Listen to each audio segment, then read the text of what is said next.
No one wants to have to play against an injured player. I am sure your heart is breaking for Coco right now. Yes. First and foremost, I want to say Happy Women's Day, everybody.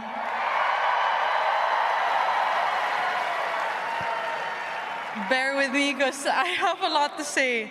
I want to say thank you to all the incredible women who have paved the way and who have advocated for themselves and for other women. Among them is... In case you missed it earlier, it was 5-2. There are moments in sports that no one sees coming. Moments that freeze an entire stadium mid-breath, where the cheering stops, the cameras zoom in, and tens of thousands of people suddenly realize they are witnessing something that wasn't supposed to happen this way.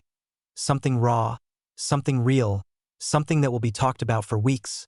And tonight, inside one of the most iconic tennis venues on the planet, that moment arrived without warning, without a script, and without mercy, leaving fans, commentators, and an entire nation on the other side of the world completely speechless. The desert air at Indian Wells was electric when these two young stars walked onto the court. One of them, the undisputed rising queen of American tennis, ranked number 4 in the world, a Grand Slam champion, a media darling with the kind of star power that sells out arenas and breaks the internet. And the other, a 20-year-old from the Philippines who just months ago wasn't even a blip on the top 100 radar, a girl who has somehow transformed herself into the most exciting and emotionally compelling story in women's tennis right now. And when these two forces finally collided under the blazing lights of Indian Wells, nobody, absolutely nobody, expected the night to end the way it did. The first set started with the kind of intensity you'd expect from a matchup of this magnitude. Coco Gauff moving with her trademark athleticism, commanding the baseline, dictating rallies with that heavy topspin forehand that has dismantled some of the greatest players in the world, while Eala responded with the fearless, free-swinging aggression that has made her a cult hero across Southeast Asia and beyond, the kind of tennis that makes you lean forward in your seat and forget to breathe. But as the set progressed, something began to shift, not dramatically, not in a way that anyone in the crowd could immediately identify, but something was off, and the first sign came when Gauff reached over to her left arm between points, a subtle gesture, the kind of thing most fans would brush off as nothing, just a routine stretch, just a player shaking out some tension. But then came the moment that changed everything, the moment that sent a ripple of silence through a stadium that had been buzzing with noise, the moment that nobody in that building will forget anytime soon. Gauff called for the trainer. The score at that point in the first set was 5-2, and the stadium, which had started the evening with some empty seats but had gradually filled to a roaring, passionate crowd. Many of them proudly wearing the colors of the Philippines, waving flags, chanting for their girl Alex, fell into a hushed, worried silence as the trainer made their way onto the court, because in tennis, when a player of Coco Gauff's caliber calls for a medical timeout, you know something is genuinely wrong, and the question that spread through the crowd like wildfire was simple. How serious is this, and what does it mean for the rest of the match?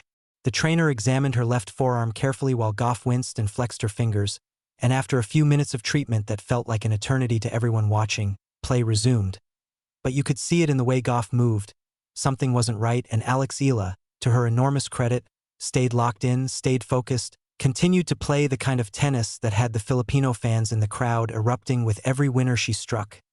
Every point she clawed back, every moment she stood her ground against a player who, by every conventional metric, was supposed to be the overwhelming favorite in this match.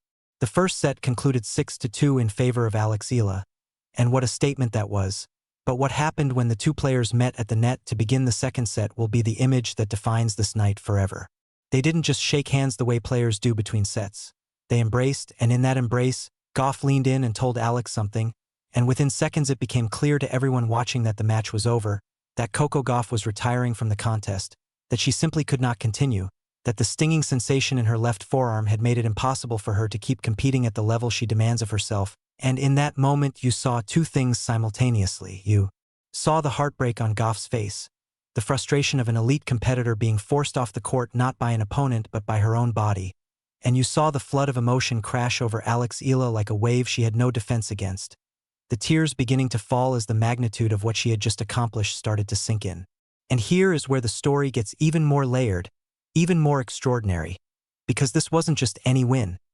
This was Eala's first career victory over Coco Gauff, one of the most decorated and celebrated players of her generation.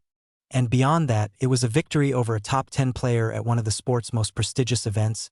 And when you consider where Eala was just 3 or 4 months ago, outside the top 100, grinding on the challenger circuit, building her game point by painful point, the distance she has traveled in such a short time is nothing short of breathtaking, the kind of story that sports were made to tell, the kind of arc that makes even casual fans stop scrolling and pay attention. Her ranking now sits around 31 in the world, and after tonight, after a second-round victory at Indian Wells over the number 4 seed, that number is only going one direction. The crowd in the stadium understood what they were watching.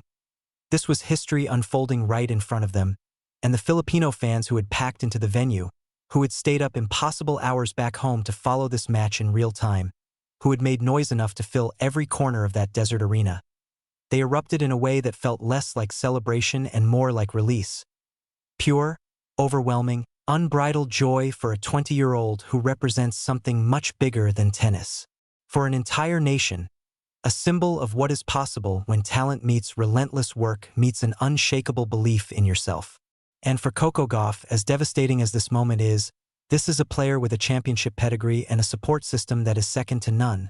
And the conversation quickly turned to her health, to the nature of the injury, to whether she would be fit in time for the Miami Open, which follows Indian Wells as the second leg of what tennis fans call the Sunshine Double. And while the severity of the forearm issue remains to be seen, those who know Gauff know that she will move heaven and earth to get back on that court as quickly as possible, because that is simply who she is.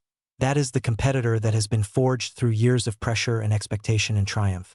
But let's not let concern for Gauff overshadow what Eala did tonight, because this performance deserves every spotlight, every headline, every frame of every highlight reel. She walked into Indian Wells for the very first time in her career, made her debut here just days ago in the first round, handled the electric, near-midnight crowd with composure and brilliance, and now marches into the third round where she will face another opponent in a tournament loaded with superstars. Aryna Sabalenka, the world number 1 from Belarus, is still in the draw. Iga Swiatek from Poland is still alive, Jessica Pegula, Elena Rybakina, and so many others who have spent years at the top of this sport. And yet it is Eala, the 20-year-old from the Philippines, who has captured the imagination of this tournament and of tennis fans around the entire world more than anyone else here this week.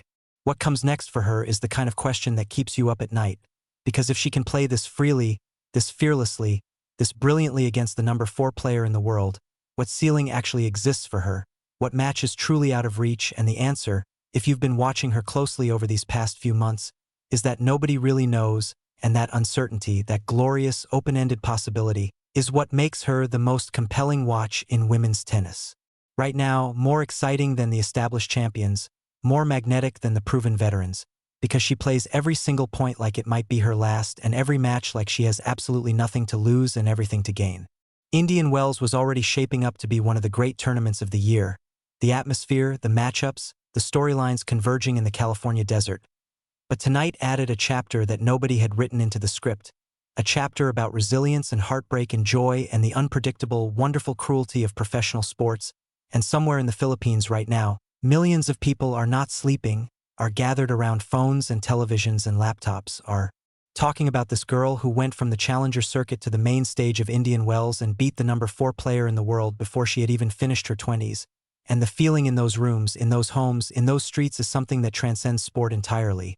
It is national pride, it is proof of possibility, it is the kind of moment a country holds on to for generations.